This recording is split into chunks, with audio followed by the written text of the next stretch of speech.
राजनीतिक खबरों के बुलेटिन सियासी गपशप में आपका स्वागत है। पीएम मोदी ने तेजस में भरी 45 मिनट उड़ान, स्वदेशी विमान में उड़ने वाले बने पहले प्रधानमंत्री, तो विपक्षी कांग्रेस ने उड़ाया मजाक। प्रधानमंत्री नरेंद्र मोदी ने भारतीय वायुसेना के तेजस विमान में शनिवार को उड़ान भरी। इसके साथ ही वो पहले ऐसे प्रधानमंत्री बन गए हैं जिन्होंने भारत के स्वदेशी विमान में पहली उड़ान भरी है। प्रधानमंत्री ने 45 मिनट तक तेजस में उड़ान भरी। वो एक सहायक पायलट की सीट पर पायलट के ठीक पीछे बैठे थे।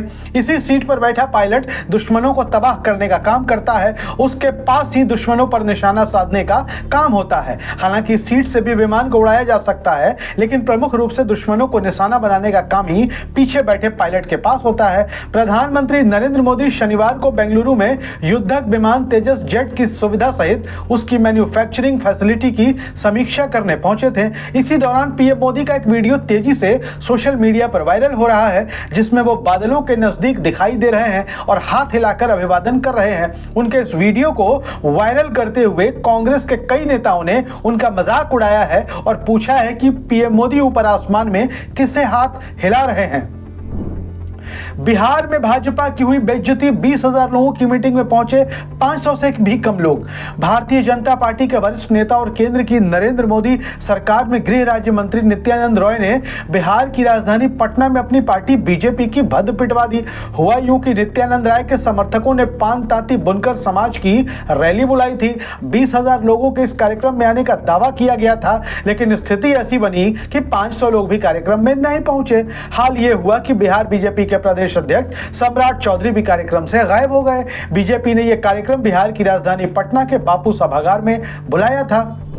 राहुल गांधी पर बीजेपी हमलावर ट्विटर अकाउंट सस्पेंड करने की मांग। राजस्थान विधानसभा चुनाव में जारी मतदान के बीच भारतीय जनता पार्टी ने पत्र लिखकर कांग्रेस नेता राहुल गांधी के एक्स अकाउंट को सस्पेंड करने की मांग की है। भारतीय जनता पार्टी ने चुनाव आयोग से आग्रह किया है कि राहुल गांधी के खिलाफ आपराधिक शिकायत दर्ज करने और आपराधिक मुकदमा शुरू करने के लिए राजस्थान के मुख्य चुनाव अधिकारी को निर्देश जारी करे। भारतीय जनता पार्टी ने राहुल गांधी पर आपत्तिजनक ट्वीट करने का आरोप लगाया है। वहीं भारतीय जनता पार्टी ने राजस्थान निर्वाचन विभाग को शिकायत देकर राहुल गांधी के खिलाफ आचार संहिता उल्लंघन का केस भी दर्ज करने की मांग की है। कांग्रेस को बड़ी राहत, महादेव ऐप मामले में पकड़ा गया शख्स कोर्ट में अपने बयान से मुकरा। महादेव जुआ ऐप मामले में इस महीने की शुरुआत में जांच एजेंसी प्रवर्तन निदेशालय द्वारा गिरफ्तार किए गए ड्राइवर असीम दास ने अपने उस बयान को वापस ले लिया है, जिसमें उसने छत्तीसगढ़ के मुख्यमंत्री भूपेश बघेल को चुनाव के लिए पैसे पहुंचाने की बात कही थी। असीम दास ने अदालत को पत्र लिखकर कहा कि उसे गलत तरीके से फंसाया जा रहा है। ईडी ने उसे अंग्रेजी में लिखे बयान पर हस्ताक्षर करने के लिए मजबूर किया, जिस भाषा को वो समझता ही नहीं है। पूर्व क्रिकेटर वीरेंद्र सहवाग ने की प्रधानमंत्री नरेंद्र मोदी की दिल खोलकर तारीफ।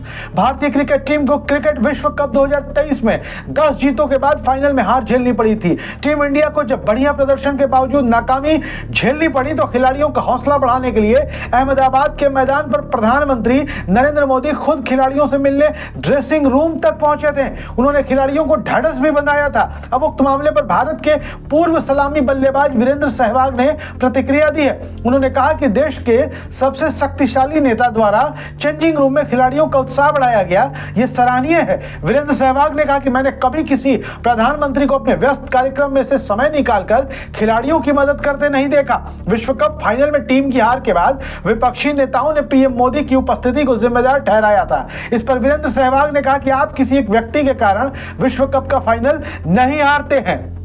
पूर्व सांसद पप्पू यादव को 1 साल की सजा सुनाई गई।